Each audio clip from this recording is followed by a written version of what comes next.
লিল্লাহিল মাশরিকু ওয়াল মাগরিবু ফাআইনামা তুওয়াল্লু ফাতাম্মা ওয়াজহুল্লাহ।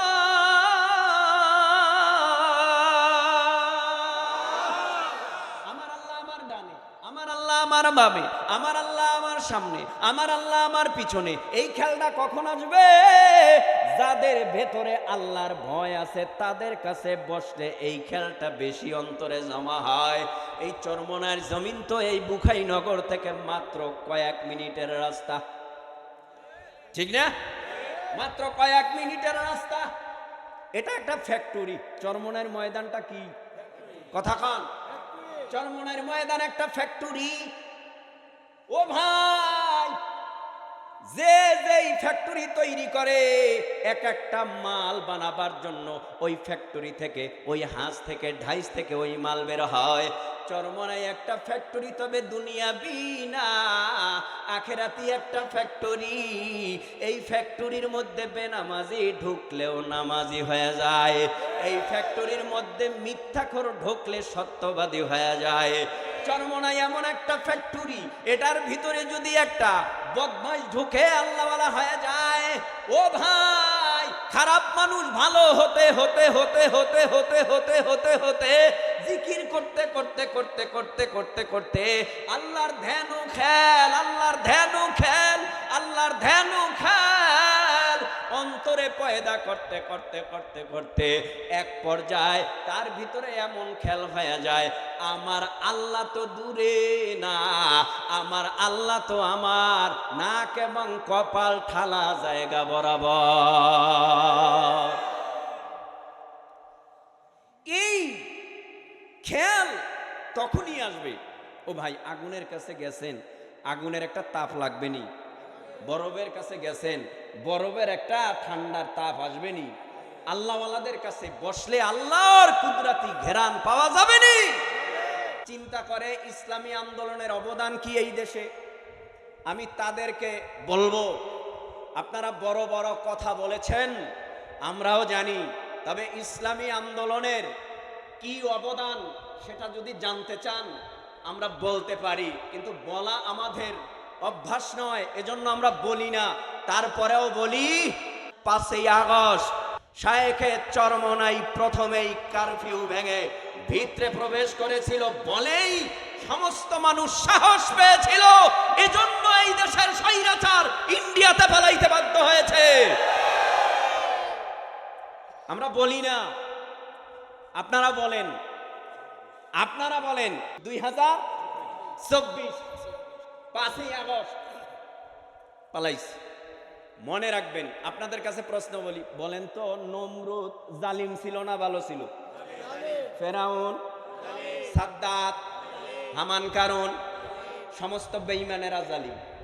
এজন্যই ইসরাইল ফিলিস্তিনের উপরে, গাজার উপরে হামলা করে অন্যায়ভাবে। কথা বলেন না কেন?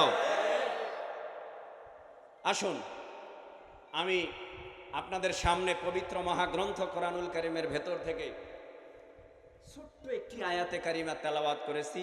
বিশ্বনবী, মহানবী, শ্রেষ্ঠ নবীর অসংখ্য জবানের বাণী হাদিস শরীফের ভিতর থেকে একটু হাদিসে পাক তেলাওয়াত করেছি। আল্লাহ পাক যেন এই আয়াতের উপরে, হাদিসে পাকের উপরে কিছু কথা বলার তৌফিক দান করেন। আপনারা সবাই আল্লাহর একটা ডাক দেন তো, মায়া মায়া লাগায় দেন।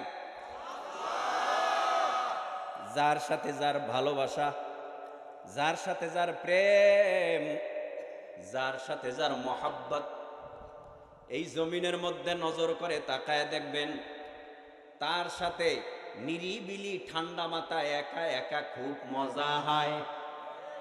কারণ যখন একা থাকে বন্ধু আর বান্ধবী, স্বামী আর স্ত্রী, তখন আলাপন হয় একভাবে। লোকজন যখন থাকে তখন আলাপন হয় একভাবে। প্রেমের আলাপ কত বেশি হয় স্বামী স্ত্রীর সাথে যখন একা একা থাকে। ও ভাই, এই জমিনের মধ্যে আমাদের সাথেও একজনের সাথে ভালোবাসা আছে। এই ভালোবাসা জমিনের মধ্যে প্রকাশ পায় ফজরে, জোহরে, আসরে, মাগরিবে, এশায়ে।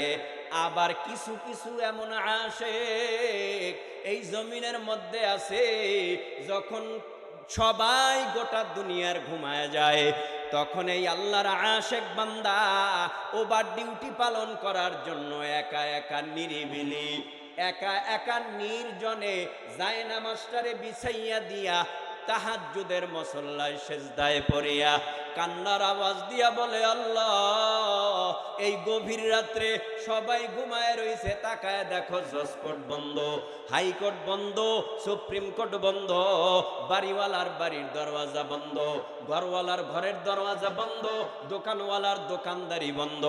এই গভীর রাত্রে একটা দরওয়াজা খোলা, সেই দরওয়াজার কিনারায় গুনার বোঝা মাথায় নিয়া আমি গুনাহগার হাজির। ও আল্লাহ গো, তোমার দরবার থেকে আমারে লাথি মারবানি, তোমার দরবার থেকে আমারে ধাওয়ায়া দিবানি, তোমার দরবার থেকে আমারে তাড়ায়া দিবানি। এইভাবে আল্লাহর আশিক আল্লাহর মোহাব্বত হাসিল করতে করতে করতে করতে করতে করতে এমন একটা পর্যায়ে চলে যায়, তখন বান্দা ডানে তাকায় দেখে আল্লাহর কুদরত, বামে তাকায় দেখে আল্লাহর কুদরত, সামনে পিছনে যেদিকে তাকায় সেদিকেই দেখে আল্লাহর কুদরত।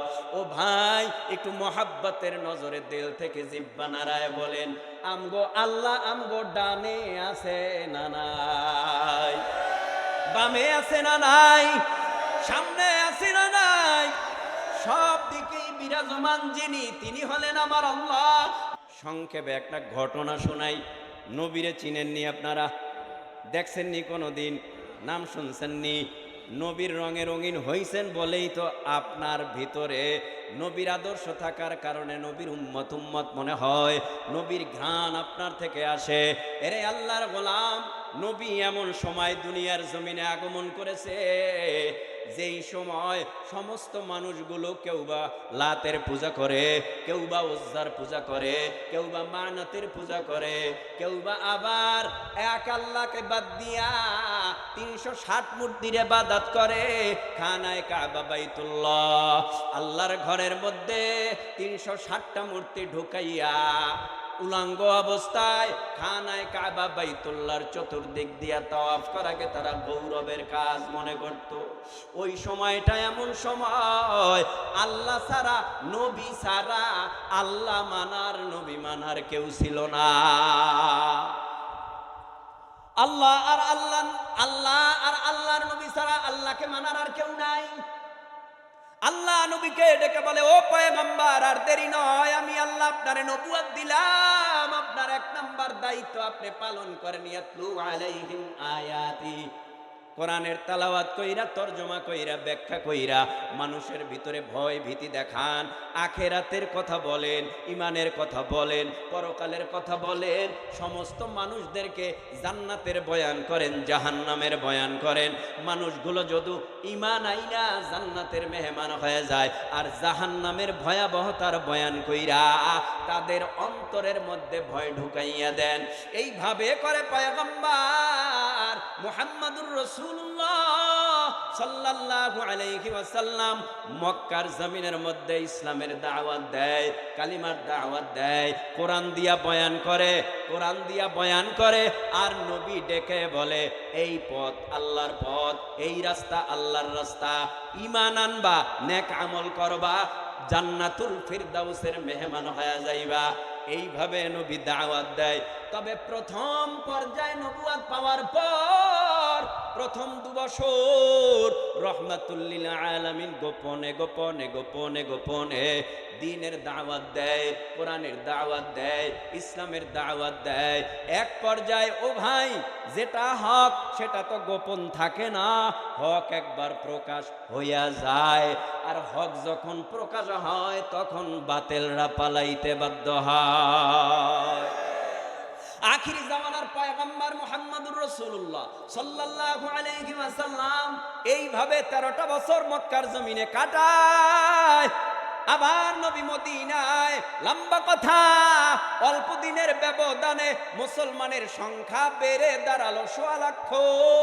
রহমাতুল লিল আলামিনের সোহবত ছাড়া ভালো লাগে না, রহমাতুল লিল আলামিনের সোহবত ছাড়া রহমাতুল লিল আলামিনের জবানের পবিত্র মোবারক জবানের কথা ছাড়া ভালো লাগে না। এই জন্য সাহাবা একরাম নবীর দিকে দৌড়াতো। হঠাৎ করে একদিন হযরতে উমরে ফারুক রাদিয়াল্লাহু তাআলা আনহু নবীর সোহবতে যায় নবীর নুরানি রুহানি বয়ান শোনার জন্য। ও ভাই, আমরাও বয়ান করি, আপনারাও বয়ান করেন, আল্লাহওয়ালারাও বয়ান করেছে। কালো মানিক কুতুবুল আলম সৈয়দ ফজলুল করিম রহমাতুল্লাহি আলাইহি বয়ান করেছে, সৈয়দ ইসহাক রহমাতুল্লাহি আলাইহি বয়ান করেছে, ওই যে রশিদ আহমদ গঙ্গোই রহমাতুল্লাহি আলাইহি বয়ান করেছে। সকলের বয়ানের তাসির এক না। কারো কারো বয়ানে গলা কাটা মুরগির মতো জমিনের মধ্যে ছটফট ছটফট কইরা ও ব্যক্তি নামাজ পড়তো না এক ওয়াক্ত, 10 মিনিটের বয়ানে তওবা কইরা আল্লাহর ওলি হয়ে যায়। ওই চরমনার জমিনে ঘুমন্ত কুতুবুল আলম সৈয়দ ফজলুল করিম রহমাতুল্লাহি আলাইহি ঘন্টার পরে ঘন্টা বয়ান করতো না। অল্প টাইমের বয়ানে একটা বেনামাজি নামাজি হইয়া চোখের পানি ফালাইয়া এই দুনিয়ার জমিনে আল্লাহ ওয়ালার খাতায় নাম লেখাইতো। আমরা বয়ান করি, মানুষের অন্তর নরম হয় না। এটার কথাটা বলার উদ্দেশ্য হলো সবার বয়ান এক না। নবীর বয়ান, উমরের বয়ান, আবু বকরের বয়ান, হযরতে উসমান আলীর বয়ান, সাহাবা একরাম রিদওয়ানুল্লাহি তাআলা আলাইহিম আজমাইনদের বয়ান একজনেরটা একজনের সাথে মিলে না। একজনের বয়ানের তাসির এক একজনের সাথে মিলে না। তার মানে এক একজনের বয়ানের তাসির এক এক রকম। ওই যে শায়েখে চরমনার বয়ান একরকম মজা, আবার আমিরুল মুজাহিদিনের বয়ান আর এক রকমের মজা। আমার বয়ানে একরকম মজা। ও ভাই, নবীর যুগে সাহাবা একরাম নবীর বয়ান শোনার জন্য নবীর সামনে গিয়া হাজির হয়ে যাইত। নবীর নুরানি মায়াবী চেহারা দেইগা বয়ান করতো, বয়ান শুনতো আর চোখের পানি ফালাইতো। নবী সাহাবা একরামদেরকে আমল শিখাইতো। ও যুব সমাজ, ও পর্দার অন্তরালার মা, ও দাড়ি পাকা চুল পাকা মুরব্বী বাবা, একটু জিব্বা নাড়ায় বলেন, এই দুনিয়ার জমিনের মধ্যে কিয়ামত পর্যন্ত কোন নবী আসবে? আরো জোরে বলেন। দুনিয়ার জমিনের মধ্যে নবী আসবে না। তবে নবী এতটুকু আভাস দিয়েছিলেন, লাউ কানা বাদি নাবিয়্যুন লাকানা উমর ইবনুল খাত্তাব রাদিয়াল্লাহু তাআলা।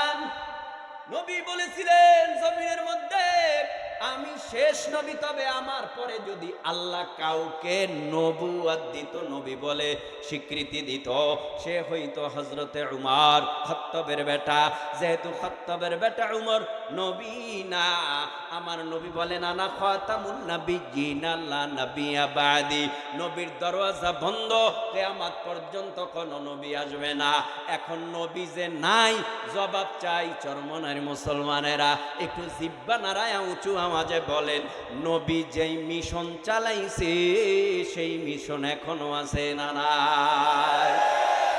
তাহলে নবী নাই, নবীর মিশন আছে। এটা চালায় ডাক্তারেরা, ডক্টরেরা, ইঞ্জিনিয়ারেরা, মেম্বারেরা, মন্ত্রীরা, এমপিরা। কারা চালায়? আল উলামা ওয়ারাসাতুল আম্বিয়া। ইন্নামা ইয়াখশাল্লাহা মিন ইবাদিহিল উলামা।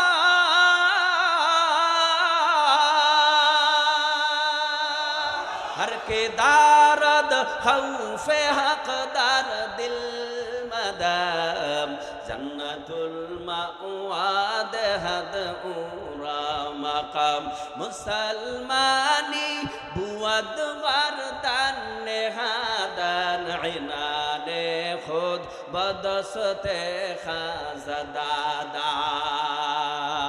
इन्नमा यख्शाल्लाहा मिन इबादिहिल उलामा। निश्चय যারা আলেম তারা আল্লাহরে বেশি ভয় করে। জোরে কোন সুবহানাল্লাহ।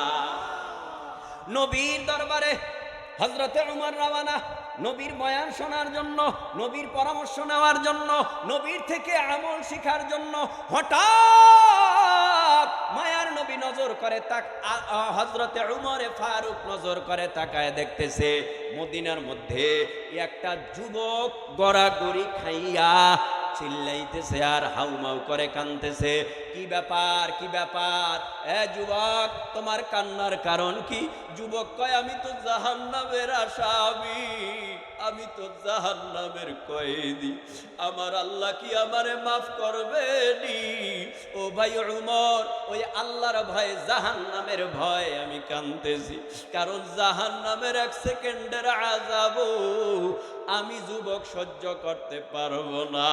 জাহান্নামের আগুন যখন জাহান্নামের মধ্যে ঢুকাইয়া জ্বালাইয়া দিবে, আমার কলিজা ভুনা হয়ে যাবে, জাহান্নামের সাপ জড়ায়া ধরবে, জাহান্নামের বিচ্ছুগুলি জড়ায়া ধরবে, ওই জাহান্নামের আযাব আমি যুবক সহ্য করতে পারবো